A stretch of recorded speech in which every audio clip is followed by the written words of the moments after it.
अस्सलाम वालेकुम दोस्तों आपने बहुत सारी मूवीज में रोबोट को इंसानों की तरह काम करते देखा होगा। तो आपके ज़हन में ये सवाल तो आता होगा कि ऐसे रोबोट हकीकत में भी हो सकते हैं।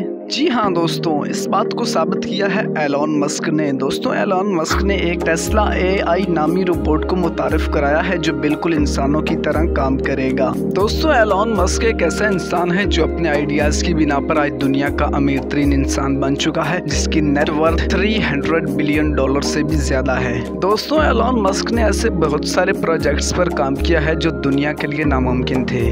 दोस्तों जैसा कि आप जानते हैं कि टेलीकम्युनिकेशन कंपनीज इंटरनेट की सहूलत प्रोवाइड करने के लिए जमीन के नीचे फाइबर का जाल बिछाती हैं, लेकिन एलॉन मस्क के ज़हन में ये आइडिया आया कि क्यों ना सैटेलाइट के जरिए पूरी दुनिया को इंटरनेट की सहूलत दी जाए। दोस्तों एलॉन मस्क इस प्रोजेक्ट पर अभी भी काम कर रहे हैं और काफी हद तक कामयाब भी हो चुके हैं। दोस्तों आप इस बात का यकीन नहीं करेंगे कि आप थोड़े ही अरसे तक एरोप्लेन में भी इंटरनेट का इस्तेमाल कर सकेंगे।